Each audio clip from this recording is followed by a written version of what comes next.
السلام عليكم ورحمة الله. زي ما انتم شايفين كده هي ركنة تشريح أو تشييش اللي هي في تشريح فيها في السفنج.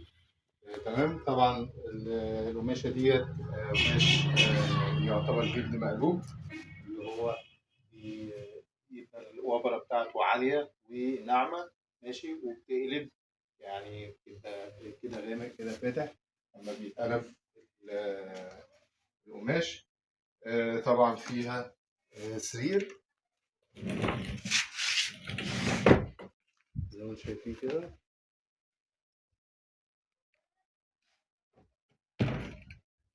ده السرير بتاعها.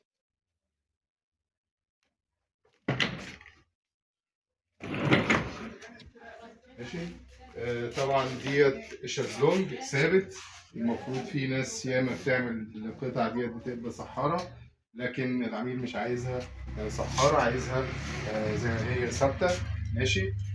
مع السرير. طبعا احنا قلنا قبل كده السرير طالما فيه سرير لازم يبقى الشيلة كلها متحركة، الا بقى لو حد عايز يبقى متحرك يبقى لازم يضطر اللي يخلي الشلتة اللي تحت هي الدرج بتبقى ثابتة لوحديها، بس لما هتيجي تطلع هيبقى في فارق ما بين الشلتة المتحركة والثابتة. الثابتة هتبقى أقل والشلتة هتبقى أعلى، طبعا عشان بيبقى في فايبر ويبقى في طبقة قماش تانية اللي هي تحت الشلتة في سفنج، فهيفرق في الثابت والمتحرك.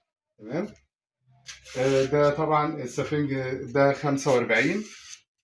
ماشي.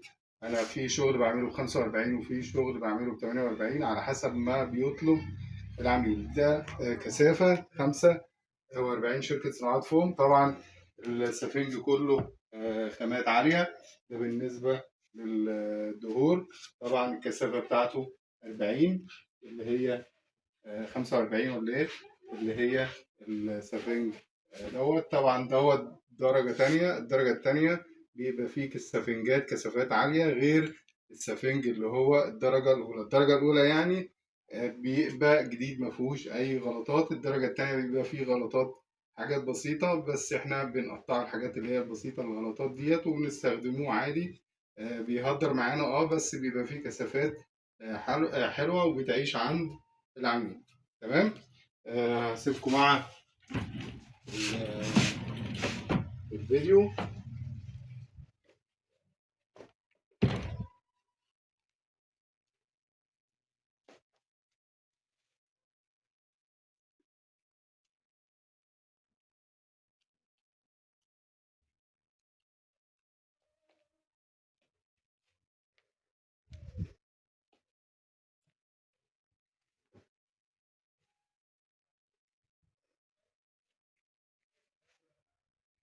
والسلام عليكم ورحمة الله. ما تنسوش المتابعة.